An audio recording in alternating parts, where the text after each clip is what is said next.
नमस्कार, आप सभी दर्शकों का एक बार फिर से हमारे कार्यक्रम गुलदस्ता बगिया साहित्य की में हार्दिक स्वागत है। मैं आप सभी का मित्र गोपाल श्रीवास्तव आप सभी दर्शकों का हार्दिक अभिनंदन और हार्दिक वंदन करता हूं।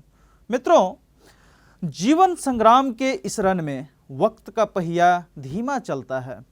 कहीं मिलते हैं राह कठिन तो कहीं सुगम सा पथ दिखता है, पर जो भी टिकता है इस रन में करके विजय हासिल मन पर, मुसवितें तो क्या खुद वक्त भी एक दिन कदमों में उसके झुकता है। प्यारे दर्शकों, आज हम आपको अपने उस विशिष्ट अतिथि से मिलवाने जाएंगे जो अभी वर्तमान में हैदराबाद में रहते हैं और साथ में ही वो साहित्य साधना और आराधना के साथ साथ बच्चों के शिक्षा के क्षेत्र में एक अच्छा खासा नाम अर्जित किए हुए हैं। तो आज हम स्वागत करते हैं अपने विशिष्ट अतिथि डॉक्टर सुरेश कुमार मिश्र जी का। सर, आपका हमारे कार्यक्रम में हार्दिक स्वागत है। नमस्कार सर। महोदय, आज हम आपके बारे में आपका परिचय अपने दर्शकों को देना चाहेंगे। तो प्यारे दर्शकों, हमारे जो आज के विशिष्ट अतिथि हैं, इनका नाम डॉक्टर सुरेश कुमार मिश्र जी है। ये मूलतः हिंदी भाषी हैं और इनका जन्म सन 1981 ईस्वी में तत्कालीन उत्तर प्रदेश के बनारस शहर में हुआ था। इनके पिताजी का अपना एक किराने का दुकान था, यानी कि एक छोटे व्यापारी थे, लेकिन वहाँ से इन्होंने निकलकर एक ऐसी बुलंदी के शिखर को छुआ है जो आज तमाम तरह के पुरस्कार को इन्होंने प्राप्त किया है और साथ ही साथ साहित्य के क्षेत्र में एक अच्छा खासा नाम हासिल किए हुए हैं। इनके अगर पुरस्कारों की सूची गिनी जाए तो समय कम पड़ जाएगा, इसलिए मैं आपको तत्काल अभी इतना ही बताता हूं कि अभी 2021 ईस्वी में हमारे देश के माननीय प्रधानमंत्री श्री नरेंद्र मोदी जी ने इन्हें साहित्य सृजन के पुरस्कार से नवाजा था। तो आज हम इनके साथ अभी देश में चल रही समस्याएं और जो शिक्षा जगत में क्या क्या प्रॉब्लम है, मैं उनको कैसे फेस करना है, तो इनके बारे में इनसे विचार करने के लिए हम यहाँ पर आज इनको आमंत्रित किए हैं। तो चलिए हम अब डॉक्टर साहब की तरफ रुख करते हैं और साथ ही इन प्रश्नों की शुरुआत करते हैं। डॉक्टर साहब, क्या इस कार्यक्रम को आगे बढ़ाया जाए? जी, बहुत बहुत धन्यवाद सर। तो आज का हमारा जो पहला प्रश्न होगा वो होगा कि कोई भी जो व्यक्ति कहीं बाहर की तरफ जाते हैं, वो हमारे देश में हो या फिर विदेश में, तो उन्हें किन परेशानी को देखना पड़ता है और कैसे वो उसका सामना करें, कैसे वो अपने आप को स्थिर करें? जी श्रीवास्तव जी, आपने जो प्रश्न पूछा बहुत ही बढ़िया प्रश्न है। इस प्रश्न में दो बातें आई हैं। एक बात ये कि जो व्यक्ति जहाँ जन्म लेता है, अगर वहाँ से कहीं अन्य स्थान पर जाता है तो वहाँ पर उसके कार्यस्थल के बारे में हो सकता है या उसका वो उद्देश्य स्थल भी हो सकता है। वहाँ पर किस तरह से वो सामंजस्य, जिसको हम तेलुगु में कहते हैं, ఏ విధంగా అతను అక్కడ అడ్జస్ట్ అవుతాడు, దాని గురించి ఇక్కడ సార్ అడుగుతున్నారు. అయితే ఒక్కటి మనం గుర్తుంచుకోవాలి, మనిషి అన్నవాడు జన్మించిన తర్వాత ఒక చోటు నుంచి మరొక చోటకు వెళ్తే ఎక్కడైతే అతను పనిచేస్తున్నాడో అక్కడ తప్పకుండా నిబద్ధతతో పనిచేయాలి. దానితో పాటు అక్కడ ఉన్నటువంటి సామాజిక సాంస్కృతిక లక్షణాలను న్యాయం చేయాలి. कहने का मतलब ये है कि जो व्यक्ति जहाँ जन्म लेता है वो उसकी जन्मभूमि है, लेकिन कर्म के उद्देश्य से जब वह स्थानांतरित होता है तो वहाँ जाकर वहाँ की सामाजिक सांस्कृतिक स्थितियों को समझना चाहिए, साथ ही साथ वहाँ की सामाजिक सांस्कृतिक स्थितियों के साथ स्वयं के सामंजस्य को स्थापित कर सके। ऐसी स्थिति में जब आप वहाँ पर सामंजस्य स्थापित करते हैं तो आप में एक रूपता आती है और आप उस स्थल के प्रति आपके अंदर एक भावात्मक, जो कह सकते हैं कि भावना है, उसकी प्रगति होती है। मैं इसीलिए मैं सभी से यही कहना चाहूँगा कि आप जहाँ कहीं भी जाए, आपको मैं एक उदाहरण देना चाहूँगा कि राजस्थान से कई व्यापारी यहाँ व्यापार करने आते हैं। आपने देखा होगा कि व्यापार करने के लिए वे आते हैं, लेकिन वे तेलुगु में बहुत बढ़िया बात करते हैं, यहाँ के लोगों से घुल मिल जाते हैं और इस तरह से वो अपने आप को लोगों के बीच में पाते हैं कि लोगों को नहीं लगता कि ये वे बाहर से आए हैं, क्योंकि वे उनकी भाषा में, उनकी संस्कृति को एक तरह से सम्मान देते हुए बात करते हैं। इससे आगे चलकर उनका व्यापार बढ़ता है और साथ ही साथ जो भी वो काम करते हैं उनके काम के प्रति लोगों में एक अच्छी भावना पैदा होती है। आपने बहुत ही अच्छे तरीके से डॉक्टर साहब बताया कि कैसे किसी भी व्यक्ति को जो बाहर की तरफ जाते हैं तो उन्हें सबसे पहले क्या करना चाहिए। उन्हें सबसे पहले वहाँ की संस्कृति और वहाँ के भाषा को समझना चाहिए और साथ ही साथ वहाँ पर अपनी मित्रता कायम करनी चाहिए। बहुत ही अच्छा आपका ये जवाब रहा डॉक्टर साहब। उम्मीद करते हैं कि हमारे दर्शक भी इस कार्यक्रम का आनंद ले रहे होंगे। तो इसी कड़ी से डॉक्टर साहब हम एक और प्रश्न को निकालते हैं जो आपके मुख्य रूप से पेशा यानी कि जो आपका ऑक्यूपेशन है, आपका जो प्रोफेशन है, हम वहाँ से एक क्वेश्चन लेते हैं कि डॉक्टर साहब चूँकि मूल रूप से आप एक साहित्यकार हैं, आप एक लेखक हैं, लेकिन इन सब से आपका जो पसंदीदा लेखन है वो एक व्यंग्यकार के रूप में है। तो इससे संबंधित सवाल डॉक्टर साहब ये है कि आपने अनेकों व्यंग्य रचनाएं लिखी हैं, परंतु आज का जो संदर्भ है, आज का जो समाज है, उसे कोई अच्छी बात भी कही जाए, उसके पीछे हमारा इंटेंशन कितना भी सही रहता है, लेकिन वो तुरंत बुरा मान लेते हैं। उसमें लगता है कि लोग हमारे ऊपर कटाक्ष कर रहे हैं, लोग हमें नीचा दिखाने की कोशिश कर रहे हैं। तो इस समय में, इस संदर्भ में आज व्यंग्य रचना की क्या महत्व है? क्या व्यंग्य करना सही है या यह आप इसे किस रूप में देखते हैं? हमारे दर्शकों को बताने का काम कीजिए। जी श्रीवास्तव जी, आपने जब व्यंग्य की बात की है तो व्यंग्य के बारे में लोगों की धारणा है कि व्यंग्य जब कोई करता है तो सामने वाले को बुरा लगता है और जब किसी को बुरा लगता है तो उससे आहत होता है। ऐसी स्थिति में व्यंग्य का प्रयोग करना चाहिए या नहीं करना चाहिए, ये एक बहुत बड़ा प्रश्न है। मैं आपको बता दूं कि व्यंग्य कोई नई चीज़ नहीं है। आपको पता होना चाहिए कि भाषा में शब्द भेद 3 प्रकार के होते हैं: अभिधा, लक्षणा, व्यंजना। अभिधा का मतलब होता है कि आप जो बात कहना चाहते हैं उसे सीधे ढंग से कह दें तो वो अभिधा कहलाता है। अगर उसी बात को आप विशेषण युक्त कह दें तो लक्षणा कहलाता है। व्यंजना वो होता है जिसे आप प्रभावी ढंग से कहना चाहते हैं तो वो वहाँ पर व्यंजना कहलाता है। तो ये जो व्यंजना है यही आगे चलकर व्यंग्य बना है। तो मैं आपको एक उदाहरण देना चाहूँगा। मान लीजिए एक व्यक्ति हर दिन देरी से आता है और आप उसे कहते हैं कि क्या भाई आप बहुत देर से आ रहे हैं, तो ये जो आपने कहा ये अभिधा है। लेकिन अगर कोई व्यक्ति उसी तरह से फिर से देरी से आता है और वहाँ पर आप कहते हैं भाई साहब आप तो लाड साहब हैं जब आ जाते हैं, तो लाड साहब यहाँ पर लक्षणा शब्द है। लेकिन अगर आप उसे कहें कि आप जब आए हैं तो उसको देखकर आप कहेंगे आज ईद का चांद आया है। ईद का चांद यहाँ पर आप देख सकते हैं कि व्यंजना है। ईद का चांद आप इस तरह से कह सकते हैं क्योंकि ईद का चांद बहुत दिनों के बाद निकलता है। तो उस कह सकते हैं कि उस शब्दांश या वाक्यांश से उस पर बहुत गहरा प्रभाव पड़ता है। और ये ऐसा नहीं है कि आज से हो रहा है। कबीर ने अपने दोहों में किया है, पोथी पढ़ पढ़ जगमुआ, पंडित भय न कोय, ढाई आखर प्रेम का पढ़े सो पंडित हो। तो यहाँ पर उन्होंने यही तो कटाक्ष किया है कि लोग बड़े बड़े ग्रंथ पढ़ लेते हैं, पोथियाँ पढ़ लेते हैं, लेकिन उनको प्रेम करना नहीं आता, लोगों से मिलना जुलना नहीं आता। ऐसी पढ़ाई किस काम की? तो यहाँ पर कबीर का कटाक्ष आपको दिखाई दे रहा है, वो व्यंग्य करते हुए दिखाई दे रहे हैं। लेकिन यहाँ पर कबीर ने जिस तरह से प्रभावी ढंग से कहा है उससे पाठक और सुनने वाला काफ़ी प्रभावित हो रहा है। उसी तरह से कबीर ने एक और स्थान पर कहा है, बड़ा हुआ तो क्या हुआ, जैसे पेड़ खजूर, पंथी को छाया नहीं, फल लागे अति दूर। अब यहाँ पर बड़ा का अर्थ ऊंचाई या लंबाई या कद में नहीं है, बड़ा का अर्थ वहाँ पर बड़प्पन से है, गुण से है। अब इसे भी उन्होंने एक व्यंग्य की तरह से उन्होंने शब्द का इस्तेमाल किया। यही कारण है कि कबीर अपने समय के क्रांतिकारी कवि रहे हैं जिनके दोहों को पढ़कर समाज में परिवर्तन आया था। और आगे चलकर जब आज के समाज की बात करते हैं तो हरिशंकर परसाई जी ने भोलाराम के जीव में भोलाराम पात्र के द्वारा जिस तरह से भ्रष्टाचार के बारे में, जिस तरह से समाज में व्याप्त कुरीतियों के बारे में उन्होंने बताने का प्रयास किया, यह हरिशंकर परसाई के सामर्थ्य को बताता है कि वो किस तरह से व्यंग्य करते हैं। चाहे आप श्रीलाल शुक्ल जी को ले लीजिए, श्रीलाल शुक्ल जी ने भी राग दरबार में वही किया। आप चाहे शरद जोशी जी को ले लीजिए। ऐसी बहुत सारी बातें हैं जो व्यंग्य में कहने पर वो काफ़ी प्रभावी होती हैं। वैसे मेरे भी कई सारे व्यंग्य हैं।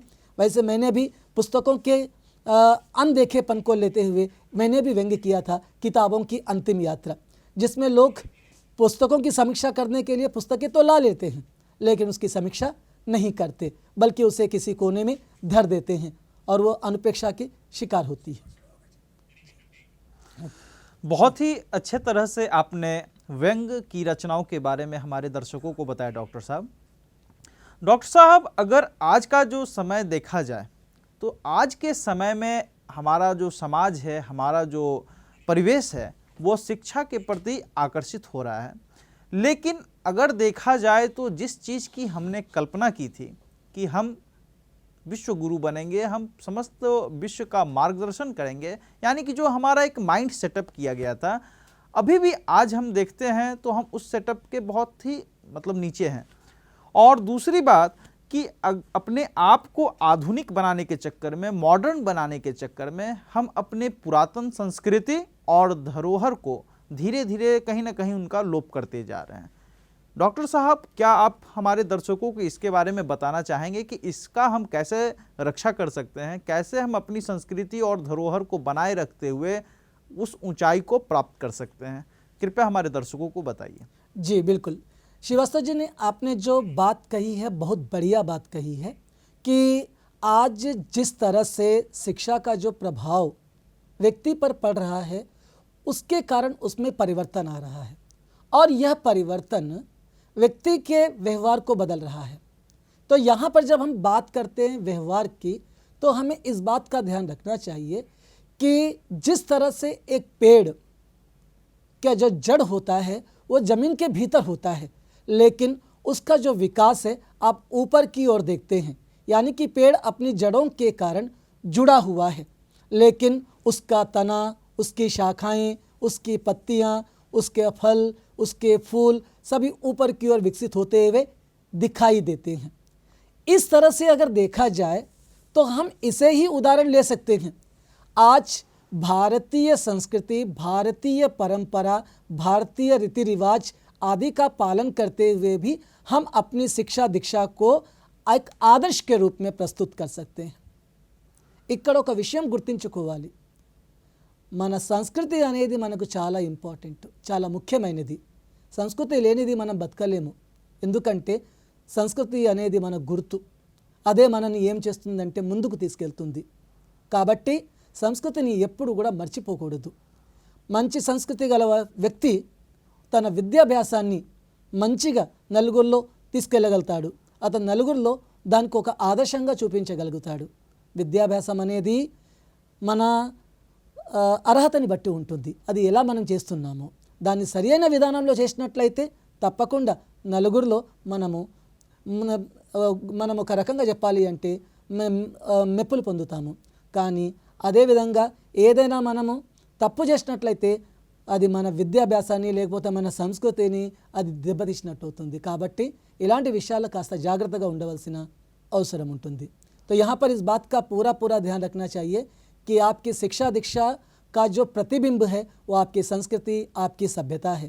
यही कारण है कि जब कोई भारतीय अपने देश से किसी दूसरे देश में जाता है तो वहाँ पर उसके शिक्षा का प्रतिरूप, उसका प्रतिबिंब वो व्यक्ति बनता है। और यही कारण है कि आज भारत की जो शिक्षा है वो शिक्षा वहाँ के प्रतिबिंब को दर्शाता है। जी बहुत खूब डॉक्टर साहब, आपने बहुत ही अच्छे तरीके से बताया कि हम अपने संस्कृति को कैसे बनाए रखते हुए ऊंचाइयों को प्राप्त कर सकते हैं। डॉक्टर साहब, अभी मार्च का महीना चल रहा है और यह बच्चों के परीक्षाओं का महीना है। हर कोई अपने बच्चे, जिनके बच्चे स्कूल जाते हैं, वो स्कूल के परीक्षा में व्यस्त हैं। डॉक्टर साहब, इसी कड़ी से हम आपसे एक छोटा सा प्रश्न पूछना चाहेंगे कि चूंकि हमारा देश विविधताओं से भरा हुआ है, लेकिन सबसे अधिक एकता हमारे देश में ही देखने को मिलती है। ठीक उसी प्रकार हमारे जो पढ़ाई का क्षेत्र है, इसमें भी तमाम तरह की विविधताएं देखने को मिलती हैं और ख़ास करके सबसे ज़्यादा कन्फ्यूज़न बच्चे अपने फ्यूचर, अपने को किस क्षेत्र में सेटल करना है, इस चीज़ को लेकर रहते हैं।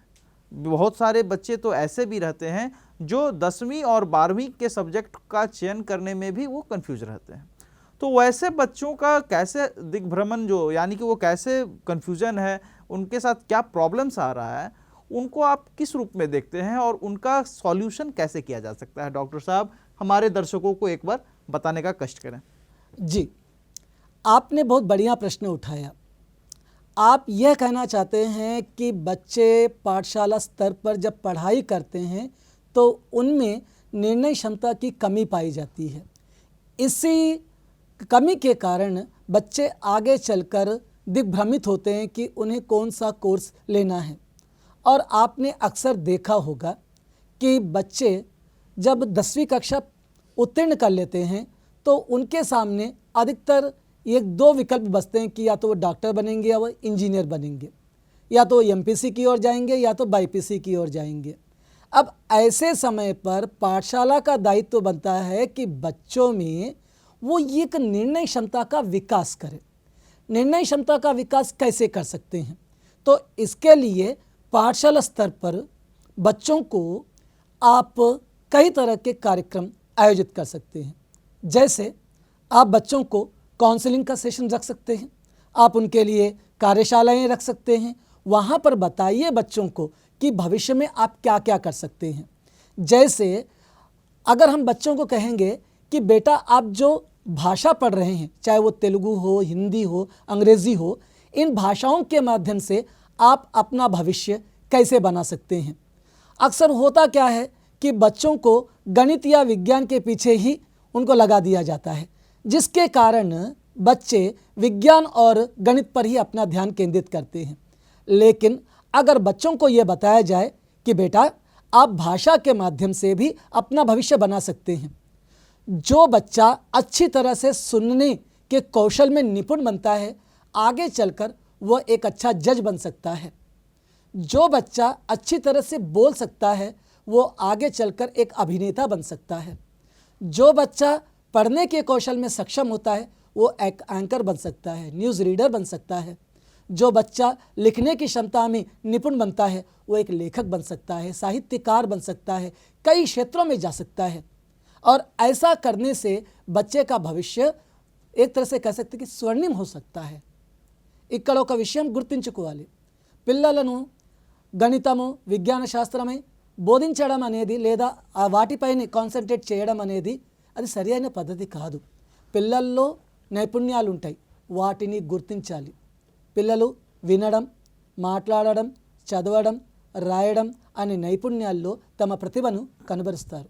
కాబట్టి పిల్లలకు తప్పకుండా వీటిలో మనము ముందుకు తీసుకెళ్ళాలి. లాంగ్వేజ్ పరంగా పిల్లలకు తెలుగులో పద్యాలు బాగా చదవడానికి వస్తుంది అంటే దాని అర్థం ఏంటిది? అతనిలో రీడింగ్ ఎబిలిటీ బాగుందన్నమాట. అతను రైటింగ్ ఎబిలిటీ బాగుందంటే అతను రాబోయే కాలంలో ఒక మంచి రచయిత కావచ్చు. వినే నైపుణ్యం ఉందనుకోండి, ఆ వినే నైపుణ్యం అనేది ఏంటిది? ఓపిక, నేర్పుతూ వచ్చేటటువంటి విద్య.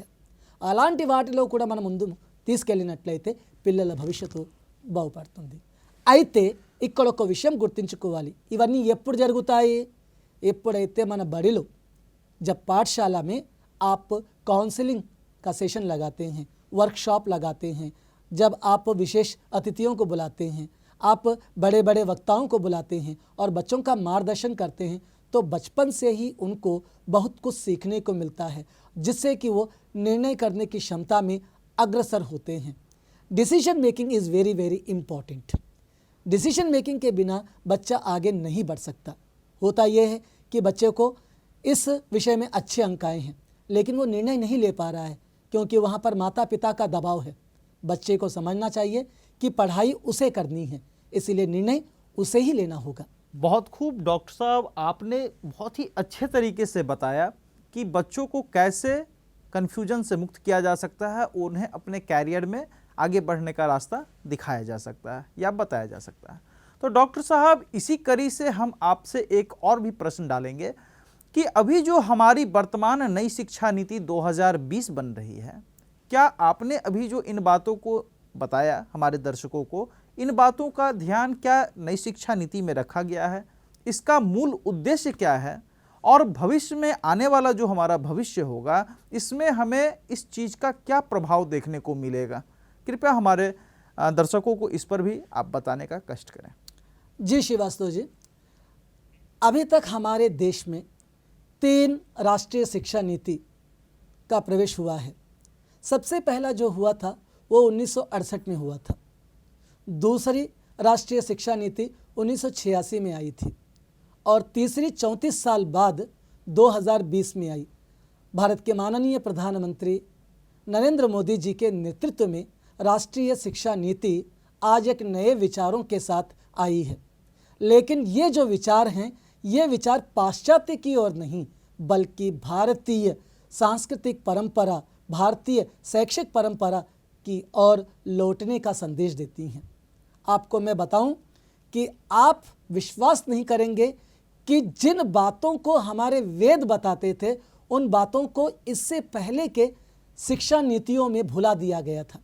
लेकिन हमारे प्रधानमंत्री ने एक बहुत अच्छी बात कही है। उन्होंने कहा है कि जो चीज़ खो जाती है उसे वहीं ढूंढो जहां वो खोती है, तो आप उस चीज़ को वहीं से प्राप्त कर सकते हैं। तो इसीलिए वेदों की ओर लौटो, वेदों की ओर लौटने की आवश्यकता है। आज हमारी राष्ट्रीय शिक्षा नीति को अगर हम देखें तो उसमें जो आज उसके चार एक कह सकते हैं कि उसका जो स्ट्रक्चर है, कि जो पुराना स्ट्रक्चर, चार स्तंभ, हाँ जी, 4 स्तर, उसका जो पुराना स्तर है 1986 वाला, उसमें आप देख सकते हैं कि 10+2+3 था, और अब जो है वो 5+3+3+4 का है। तो इसमें जो 5 है, वो 5 जो है फाउंडेशन स्टेज है। फाउंडेशन स्टेज में आप देख सकते हैं कि इससे पहले की शिक्षा नीति में जब आप देखते थे कि बच्चा 5 वर्ष की अवस्था में कक्षा 1 में प्रवेश लेता था, लेकिन नई शिक्षा नीति 2020 के अनुसार अब बच्चा 3 वर्ष की अवस्था में ही वह प्रवेश लेगा, जिसको हम बाल वाटिका कहते हैं। बाल वाटिका, जिसे फाउंडेशन कहेंगे, फाउंडेशन स्टेज, वहाँ पर वह एडमिशन लेता है। तो 3 से 4, 4 से 5, 5 से 6, 3 वर्ष उसके प्रारंभिक वर्ष जो हैं वो बाल वाटिका में जाते हैं।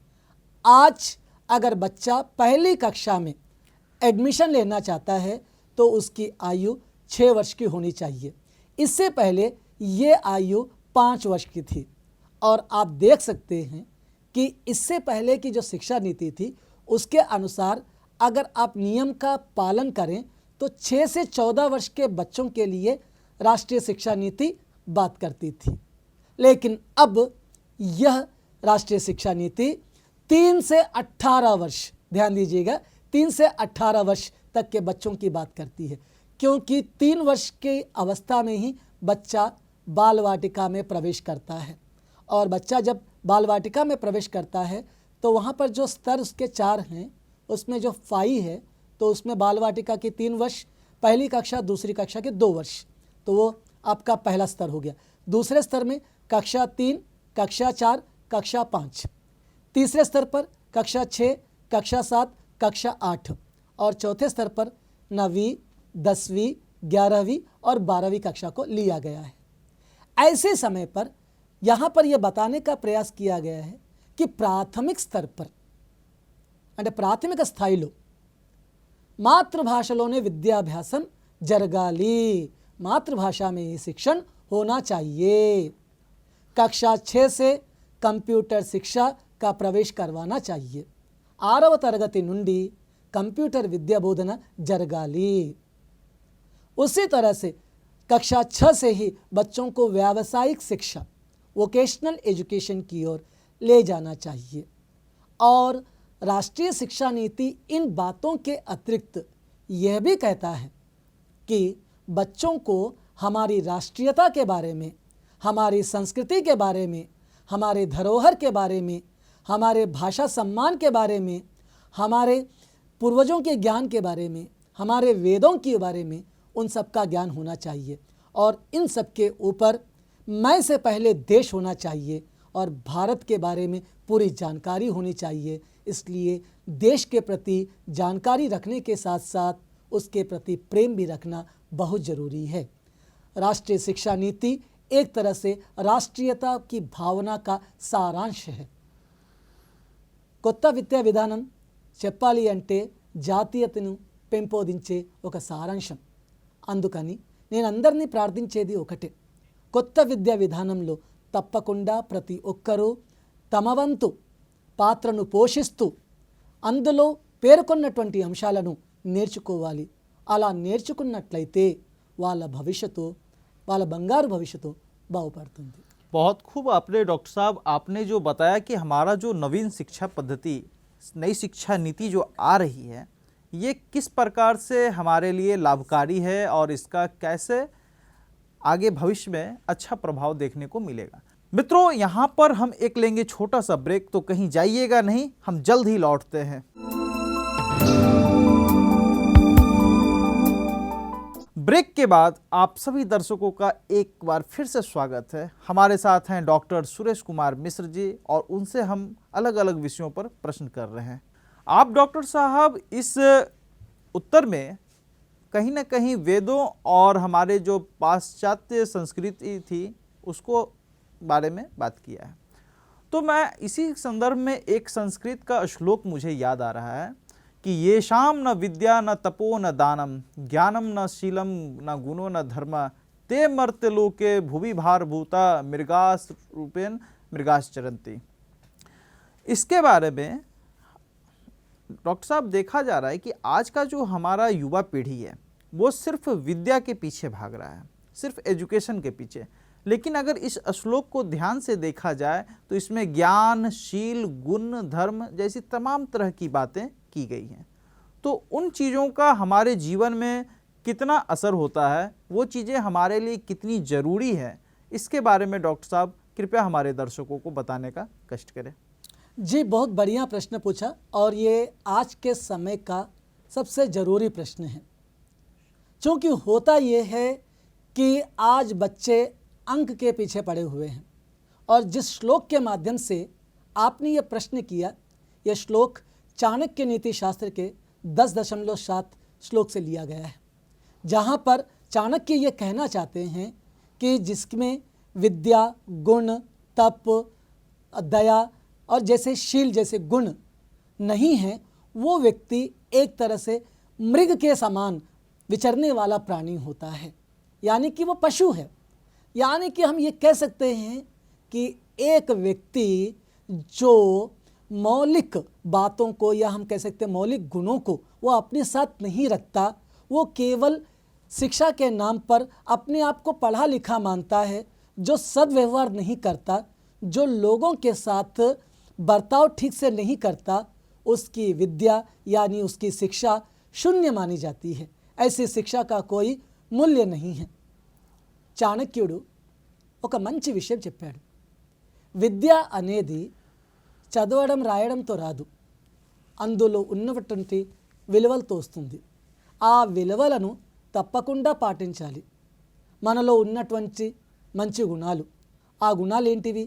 మర్యాదగా మాట్లాడడం, నిజాయితీగా మాట్లాడడం, గౌరవించడం, దానం చేయడము, ఒకరి మనోభావాలను దెబ్బతీయకుండా గౌరవించడం, ఇవన్నీ ఈరోజు విద్యార్థులలో మనం నేర్పించాల్సిన ఉన్నతమైన విలువలు. यह सिखाने की आवश्यकता है. जब तक आप ये नहीं सिखाएंगे हमारी शिक्षा धरी की धरी रह जाएगी. आप कितने ही अच्छे मार्क्स क्यों न प्राप्त कर लें, चाहे कितने ही अच्छे अंक आपको क्यों न मिल जाएं, लेकिन उन अंकों का कोई अर्थ नहीं होगा जब तक आप सामने वाले के साथ सद्व्यवहार नहीं करते, जब तक आप उससे अच्छी तरह से बात नहीं करते. आज लोग अंकों के पीछे पड़े हुए हैं. आप देखिए परीक्षाएं किस स्तर पर हो रही हैं, अंकों की होड़ पर हो रही है. आज वैल्यू एजुकेशन यानी कि मूल्य शिक्षा के लिए कोई परीक्षा नहीं है, उसका कोई अंक नहीं है, उसका कोई मापन नहीं है. यही कारण है कि उस छात्र उन सब मापन मूल्यों के कमी के कारण उस पर ध्यान नहीं दे रहे हैं. इसीलिए मैं यही कहूँगा कि आगे चलकर अगर इन्हें भी जोड़ दिया जाए, इसका भी मापन किया जाए, तो बच्चों में यह बर्ताव या उनके व्यवहार में परिवर्तन आएगा. और ये परिवर्तन घर परिवार से आरंभ होना चाहिए, हमारे माता पिता से आरंभ होना चाहिए. वे ही ये सब कर सकते हैं और आगे चलकर पाठशाला में भी यह होना चाहिए. और मैं आपको यह बता दूं कि राष्ट्रीय शिक्षा नीति 2020 इस बार से मूल्य शिक्षा पर ध्यान दे रही है. भारत सरकार के प्रधानमंत्री नरेंद्र मोदी जी मूल्य शिक्षा पर ध्यान दे रहे हैं. वो यही कहना चाहते हैं कि भारत का नागरिक आदर्श नागरिक बने, ऐसा नागरिक बने जिसकी ओर दुनिया देखे. जिसको देखकर दुनिया कह सके कि ऐसा नागरिक होना चाहिए, ऐसा आदर्शवान होना चाहिए। आदर्शवान नागरिक वही होता है जो अपने माता पिता, गुरुजनों, अपने पड़ोसियों, अपने भाइयों और हर किसी से मिलने वाले के प्रति सद्व्यवहार रखता हो, उसी को हम आदर्श नागरिक कह सकते हैं। बहुत खूब डॉक्टर साहब, आपने बहुत ही अच्छे तरीके से किस तरह एक बच्चा एक आदर्श नागरिक बन सकता है इसके बारे में आपने बताया। डॉक्टर साहब, आपने इस उत्तर में एक जगह पर आचार्य चाणक्य जी के चाणक्य नीति के बारे में आपने बात की। चाणक्य नीति में डॉक्टर साहब एक जगह पर ये संदर्भ देखने को मिला है जिसमें उन्होंने अभिभावकों के बारे में एक वाक्य बोला था। इसे मैं सबसे सरल रूप में बताना चाहूँगा या आपसे पूछना चाहूँगा। उन्होंने कहा था कि जो घर का बच्चा होता है वो 0 से लेकर के 5 साल तक, यानी कि उसके जन्म से लेकर 5 वर्ष की अवस्था तक उसे भरपूर प्रेम देना चाहिए। 6 से लेकर के 15 वर्ष की उम्र तक उसे कठोर अनुशासन में रखा जाना चाहिए और 16 वर्ष की उम्र से उसे अपना मित्र बना लेना चाहिए। इस पंक्ति में डॉक्टर साहब आप कहाँ तक सच्चाई को देखते हैं? क्या ऐसा करके हमारा जो समाज है, हमारे जो अभिभावक हैं जो अभी परेशान रहते हैं अपने बच्चों को लेकर कि उनका बच्चा नटखट है, बात नहीं सुनता है, इस तरह से कर रहा है, उस तरह से कर रहा है, इसके बारे में डॉक्टर साहब आप क्या कहना चाहेंगे? श्रीवास्तव जी, आपने चाणक्य के माध्यम से जो बात बताने की चेष्टा की उसके बारे में आपको बताऊं। चाणक्य ने अपने नीति शास्त्र में जहाँ पर वो ये बात कह रहे हैं उससे ये पता चलता है कि चाणक्य में मनोविज्ञान विषय का बहुत ज्ञान था। क्योंकि जब वे कहते हैं कि 0 से 5 वर्ष का जो मतलब कि जो अवस्था होती है वहाँ बच्चों को प्यार देना चाहिए, और जब आप कहते हैं कि 6 से लेकर 15 वर्ष की अवस्था है तो वहाँ पर बच्चों के साथ किस तरह से व्यवहार करना है, और आप 16 से लेकर आगे की अवस्था तक मित्र की तरह व्यवहार करने के बारे में बताया गया है। आपको मैं बता दूं, मनोविज्ञान में, साइकोलॉजी में कहा गया है कि बच्चों का जो 80% विकास होता है वो 3 वर्ष की अवस्था में हो जाता है। ऐसी अवस्था में आप बच्चों को जितना अधिक समय देते हैं बच्चे आपके उतने समीप आते हैं।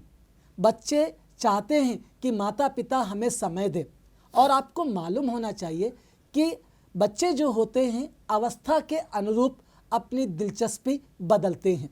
एक उदाहरण आपको देना चाहूँगा कि 5 वर्ष के जो बच्चे होते हैं वो बचपन में गुड़िया का खेल खेलते हैं, लेकिन वही गुड़िया का खेल वो 15 वर्ष की अवस्था में नहीं खेलते। सही। कारण क्या है? कारण ये है कि 5 वर्ष की अवस्था में बच्चा बड़ा भोला है, उसे नहीं पता कि गुड़िया का खेल, ये जो विवाह वाला खेल है, यह खेल इस अवस्था में नहीं खेला जाता, लेकिन उनका जो बचपना है वो बचपना वहीं दिखाई देता है। तुलसीदास ने कहा था बालक बानर एक समान, कि बच्चे जो हैं, जो बानर की प्रवृत्ति होती है, चंचलता जो होती है वो बालक में होती है, उसकी चंचलता को छूट देनी चाहिए और वहाँ पर प्यार देना चाहिए। प्यार से बच्चों को समझाइए तो बच्चे आपकी बात को सुनेंगे। मैं कह सकता हूँ कि जो ये 5 वर्ष तक की अवस्था होती है, इस अवस्था में हम बच्चों में नैतिक गुणों को बहुत अच्छी तरह से उसमें भर सकते हैं। प्यार से कही बातों को बच्चे बहुत ही ध्यान से सुनते हैं, यहीं पर उनके भीतर अच्छे अच्छे गुणों का विकास होता है। जब आप देखते हैं कि बच्चा 6 वर्ष से 15 वर्ष की अवस्था में जाता है तो बच्चा बाहर के वातावरण से अपने आप को एक तरह से परिचय करवाता है, और ऐसी अवस्था में बच्चों के सामने दूसरों से मिलने का अवसर मिलता है, यानी कि उसकी मित्र मंडली बढ़ती है और यहाँ पर उसकी रुचियाँ बदलती है। अब वो जानवरों के प्रति, वह झरनों के प्रति, प्राकृतिक दृश्यों के प्रति अपनी रुचि को विकसित करता है। बच्चों को मिठाइयाँ पसंद आती हैं, खिलौने पसंद आते हैं। बच्चों को यहाँ से धीरे धीरे उनको ऐसी कहानियाँ पसंद आती है जिसमें वो स्वयं को पाता है, उसमें मैं की भावना का विकास यहाँ से शुरू होता है। लेकिन जब बच्चा 15 वर्ष की अवस्था में जाता है तो प्रसिद्ध मनोवैज्ञानिक स्टेन हॉल ने कहा था कि यह अवस्था तूफान का काल होता है। तूफान का काल इसलिए होता है कि यहाँ पर संवेग हावी होते हैं। ఇక్కడ సంవేగ్ అంటే ఎమోషన్స్ కంట్రోల్లో ఉండవు అన్నమాట. 15 సంవత్సరాల వయసు దాటిన పిల్లలు తమ ఎమోషన్స్ని కంట్రోల్ చేయలేక వాళ్ళు ఆవేశంలో కొన్నిసార్లు తప్పుడు పనులు చేస్తుంటారు. అందుచేత బాల్యం నుండే పిల్లలకు సరియైన విద్యా విధానంతో లేదా మంచి నేర్పుతో వాళ్ళను ముందుకు తీసుకెళ్ళినట్లయితే వాళ్ళు 15 సంవత్సరాల వయసులో తమ ఎమోషన్స్ని कंट्रोल చేయగలుగుతారు. तो यहाँ पर संवेगों को नियंत्रित करने की आवश्यकता होती है. कहते हैं कि जब बच्चा 15-16 वर्ष की अवस्था में आ जाता है तो वह हमारे कंधे से कंधा मिलाने की स्थिति में आ जाता है. आप वहाँ पर आदेश नहीं दे सकते, आप वहाँ पर उसे मित्र की तरह अपनाइए, मित्र की तरह समझाइए. और जब आप मित्र की तरह समझाते हैं तो मित्र में एक अपनापन होता है, क्योंकि बच्चे मित्रों से जितनी खुलकर बातचीत करते हैं उतना वे किसी और से बातचीत नहीं करते. यही कारण है कि मित्रवत व्यवहार करके हम बच्चों में उनके संवेगों को नियंत्रित कर सकते हैं. उन्हें गलत दिशा में जाने की तुलना में उन्हें हम सही दिशा में ले जा सकते हैं. इसीलिए चाणक्य की ये जो बातें हैं ये मनोविज्ञान के सूत्रों पर सिद्ध बातें हैं. तो इसीलिए मैं उनकी बातों से सहमत हूँ और मैं यही चाहूँगा कि हमारे जो दर्शक सुन रहे हैं, मैं उनसे निवेदन करता हूं कि वे अपने बच्चों को उनके आयु स्तर के अनुरूप उनका पालन पोषण करें, उनके साथ व्यवहार करें, तो बच्चों में आप अच्छे परिणाम देखेंगे. बहुत खूब डॉक्टर साहब, आपने बहुत ही बारीकी से कि क्या करना चाहिए हमारे जो गार्जियंस हैं, हमारे जो अभिभावक हैं, कैसे वो अपने बच्चों को सही राह दिखा सकते हैं, सही दिशा की ओर ले जा सकते हैं, बहुत ही बारीकी से आपने हमें बताया. डॉक्टर साहब, अब हम अपना थोड़ा विषय वस्तु को चेंज करेंगे. अभी तक हमने शिक्षा, संस्कृति, इन बातों पे बात की, तो अब हम थोड़ा टेक्नोलॉजी की तरफ, तकनीक की तरफ मूव करेंगे. डॉक्टर साहब, जैसे आज से लगभग 30 वर्ष पहले लोग कंप्यूटर और उसके उपयोग के बारे में उतने अच्छे तरीके से नहीं जानते थे, लेकिन आज देश का हर बच्चा कंप्यूटर क्या है, यह कैसे काम करता है, इससे क्या क्या काम हो सकता है, इसके बारे में तमाम जानकारियाँ रखता है. ठीक इसी प्रकार आज के दौर में आर्टिफिशियल इंटेलिजेंस यानी कि कृत्रिम मेधा, ये दौर चलना शुरू हुआ है. तो डॉक्टर साहब, हमारे दर्शकों को कृपया करके एआई के बारे में प्रत्येक आयाम को विस्तार पूर्वक बताने का कष्ट करें. जी, आपने जो प्रश्न उठाया है वो आज के समय की मांग है. आर्टिफिशियल इंटेलिजेंस, जिसे हम कृत्रिम मेधा कहते हैं. सबसे पहली बात तो कृत्रिम मेधा को समझने की हम चेष्टा करेंगे. कृत्रिम का अर्थ होता है बनाया हुआ, यानी कि मानव निर्मित मेधा.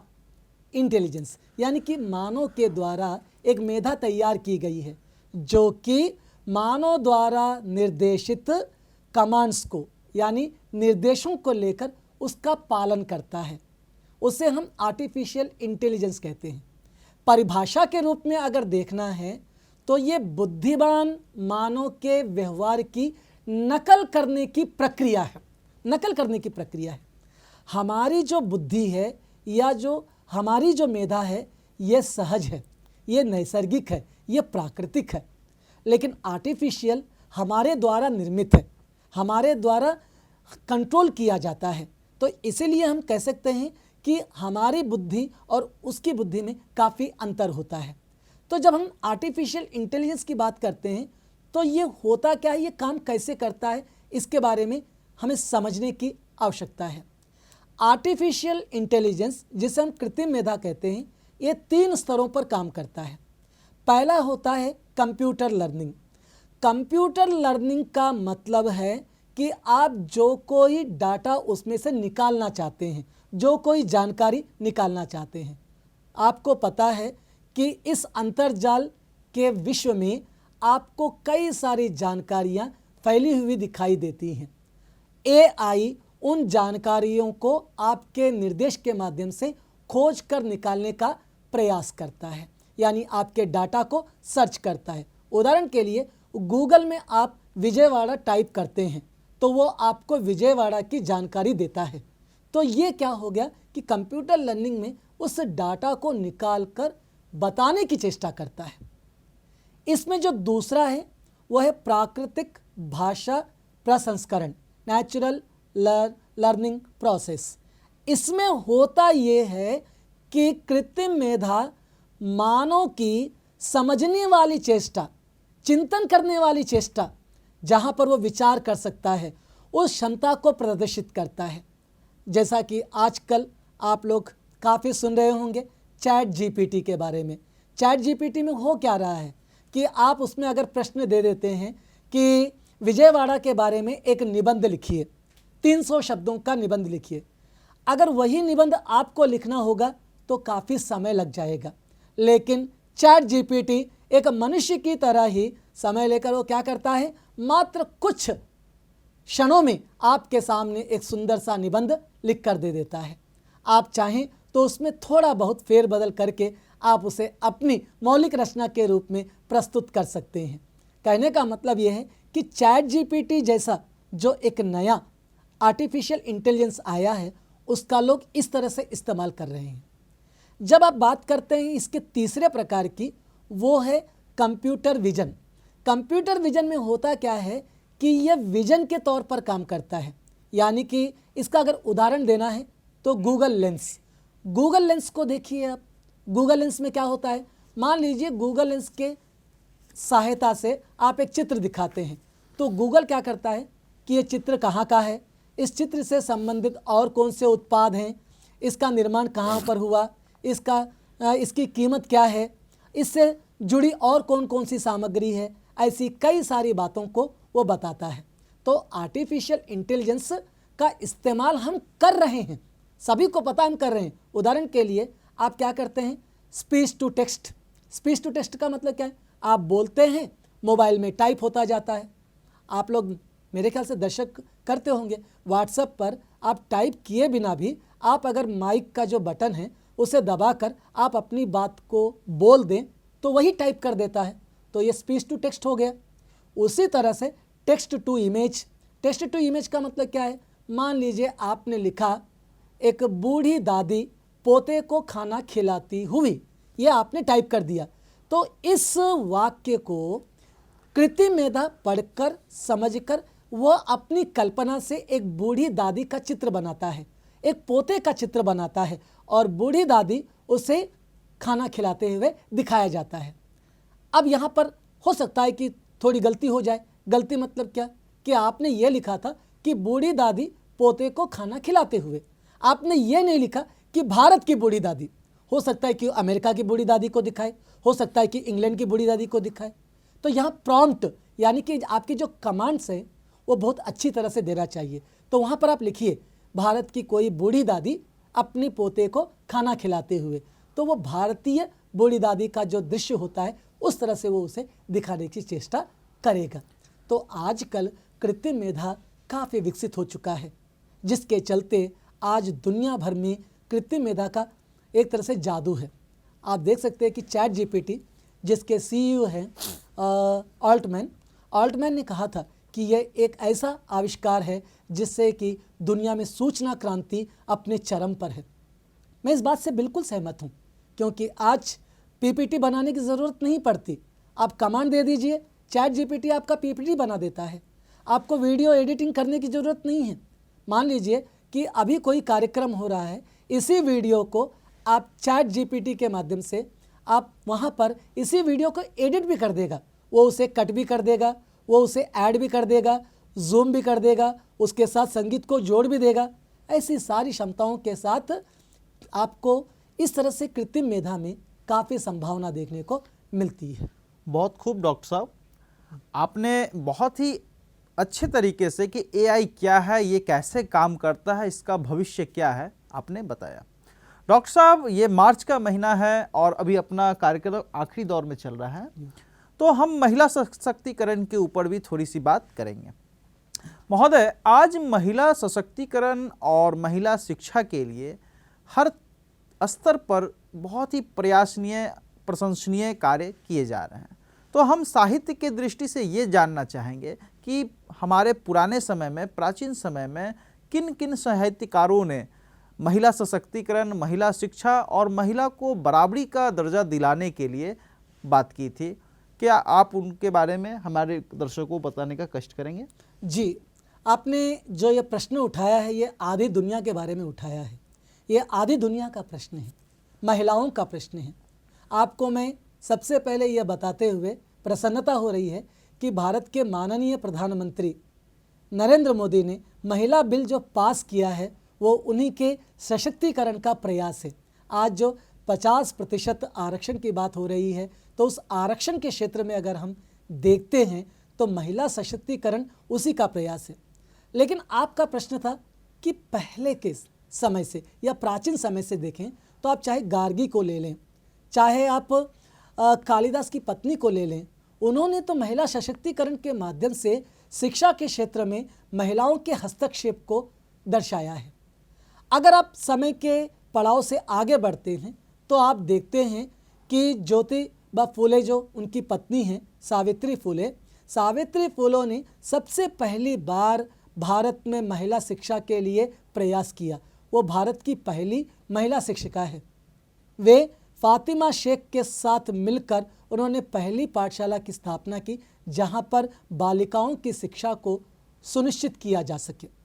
तो आपको यहाँ पर एक घटना बताने की ज़रूरत पड़ती है। वो घटना ये है कि जब सावित्री फूले जब ये इस तरह की पाठशाला के लिए प्रयासरत थी तो उस समय उस समाज ने उन पर कई तरह के, एक तरह से हम कह सकते हैं कि एक तरह से उन पर हम कह सकते हैं कि उनके शिक्षा के इस प्रयास को रोकने का प्रयास किया, जो कि यह बताता है कि उस समय समाज किस तरह महिला विरोधी था। लेकिन आपको मैं बता दूं कि सावित्री फुले जी क्या करती थी, अपने साथ एक अतिरिक्त साड़ी रखकर जाती थी कि अगर रास्ते में जाते समय उन पर कोई कीचड़ फेंक भी देता है तो वो साड़ी बदलकर फिर से शिक्षा स्टार्ट करती थी, यानी शुरू करती थी। तो उनकी संकल्पना को देखिए, आप उनके दृढ़ निश्चय को देखिए, किस तरह से वो आगे बढ़ने का प्रयास करती हैं। तो उनके साथ साथ अगर आज के समय में देखा जाए तो डॉक्टर मृदुल जोशी जी एक बहुत बढ़िया कवयित्री हैं। उन्होंने एक कविता लिखी थी, माँ मुझे आने दे। वो लिखती हैं कि एक लड़की जिसका जन्म नहीं हुआ है, वो अपनी माँ के गर्भ में है, वो किस तरह से महिला सशक्तिकरण का उदाहरण प्रस्तुत कर रही है। वो कह रही है, माँ मुझे आने दे, डर मत आने दे, फैलूंगी तेरे आंगन में हरियाली बनकर, फैलूंगी तेरे आंगन में हरियाली बनकर, लिपटूंगी तेरे आंचल में खुशबू बनकर, लिपटूंगी तेरे आंचल में खुशबू बनकर। यानी कि एक महिला की जो समस्याएं होती हैं उसे समझने के लिए एक और लड़की जिसका जन्म नहीं हुआ है, जो गर्भ में है, वो महिला सशक्तिकरण का एक प्रयास करते हुए दिखाई देती है। मैं आपको विश्वास दिलाता हूँ कि हमारे प्रधानमंत्री नरेंद्र मोदी जी महिला सशक्तिकरण के प्रति समर्पित भावना से काम कर रहे हैं और इसका प्रमाण महिला बिल है। और आप देखिए, जहाँ कहीं भी नरेंद्र मोदी जी जाते हैं महिलाओं को पहला स्थान देते हैं, प्रथम स्थान देते हैं। यही कारण है कि भारत की जो राष्ट्रपति हैं आदरणीय द्रौपदी मुर्मू जी, वे भी महिला हैं और ये महिला सशक्तिकरण का सबसे बड़ा उदाहरण है। क्या हम प्रधानमंत्री नरेंद्र मोदी के इस प्रयास को महिला सशक्तिकरण का प्रयास नहीं मान सकते? तो इसी विचार श्रृंखला से हम एक छोटा सा कहेंगे डॉक्टर साहब कि आज का जो हमारा परिदृश्य है, समाज है, खास करके हमारे युवा बच्चे छोटी छोटी उम्र में आज के दौर में डिप्रेशन में जा रहे हैं। किसी भी प्रकार की जो समस्या आती है उसको वो हैंडल नहीं कर पा रहे हैं, जिस कारण से वो आत्महत्या जैसे घातक उपाय के बारे में सोचने लगते हैं और कुछ लोग तो कर भी बैठते हैं। इस तरह से अगर रहा तो हमारा भविष्य गर्त में चला जाएगा। डॉक्टर साहब, इस चीज़ से निपटने के लिए क्या करना चाहिए, इसके बारे में हमारे दर्शकों को संक्षेप में बताने का कष्ट करें। बिल्कुल, बहुत अच्छी बात आपने पूछी है कि बच्चों में जो तनाव के चलते जो आत्महत्याएं हो रही हैं या गलत दिशा में जा रहे हैं, तो उसका एक बहुत बड़ा कारण तनाव है, टेंशन। तो मैं आपको बताऊं कि ये हो इसलिए रहा है कि बच्चों के साथ समय की कमी। सबसे पहली बात तो ये है कि बच्चों को आप समय दीजिए। आज के माता पिता नौकरी के कारण बच्चों को समय नहीं दे पा रहे हैं, जिससे बच्चे अकेले पड़ जा रहे हैं। उनके मन में उठने वाले विचारों को वो किसके साथ साझा करें, इसी संशय के चलते वो कई गलतियां कर बैठते हैं। मैं आपको बताऊं कि पाठशाला में भी यही स्थिति होती है। अध्यापक केवल अपने विषय के प्रति चिंतित रहते हैं, वो ये समझने का प्रयास नहीं करते कि बच्चे के भीतर क्या चल रहा है, वो कहाँ पर तनाव को झेल रहा है, कहाँ पर उसे दिक्कत आ रही है। यही कारण है कि राष्ट्रीय शिक्षा नीति NEP 2020 ने इस बार से उसने निर्देश दिया है कि पाठशालाओं में काउंसलिंग और गाइडेंस के लिए एक अलग पीरियड रखा जाए, एक केंद्र रखा जाए, उसी में एक अध्यापक की नियुक्ति की जाए कि जहां पर बच्चे अपने मन की बात खुलकर बता सके। इसके लिए बच्चों को समय समय पर कार्यशालाओं का आयोजन करना चाहिए, उनको विशिष्ट अतिथियों के द्वारा या चिंतकों के द्वारा मार्गदर्शन करना चाहिए और साथ ही साथ उनकी सामाजिक स्थिति को समझने की आवश्यकता होती है। बच्चों को पूर्ण निद्रा, उनका स्वास्थ्य आदि का ध्यान भी रखना जरूरी है। इन सब की कमी के चलते बच्चे तनाव में आ जाते हैं और ये समझते हैं कि अंक ही जीवन है, अंकों के बिना कुछ नहीं है। तो बच्चों को ये बताइए कि अंक जीवन नहीं होते, जीवन उससे बड़ा होता है। अंक से आगे बढ़कर उन्हें जीवन की चुनौतियों को समझना चाहिए। जीवन एक वरदान है और इस वरदान को हम व्यर्थ नहीं कर सकते। बहुत खूब डॉक्टर साहब, आपने बड़े ही शालीन तरीके से अब तक आपसे जितने भी क्षेत्र के क्वेश्चन को हमने पूछा, आपने हमारे दर्शकों को बड़ी ही शालीनता और तत्परता के साथ समझाने और बताने का काम किया। इस काम के लिए डॉक्टर साहब हम आपका एक बार पुनः आभार व्यक्त करते हैं और उम्मीद करते हैं कि दर्शक आज के जो हमारा जो सत्र हुआ है इससे वो लाभान्वित हुए होंगे। तो अब हमें आज्ञा दीजिए, आप अपनी और चारों ओर साफ सफाई बनाए रखिए तथा स्वस्थ रहिए और साथ में हमारा जो एक YouTube चैनल है DD सप्तगिरी, इसे आप देखिए और सब्सक्राइब कीजिए। तब तक आप अपने मित्र गोपाल श्रीवास्तव को आज्ञा दीजिए। मिलते हैं फिर अगले एपिसोड में एक नए विशिष्ट अतिथि के साथ। जय हिंद, जय भारत।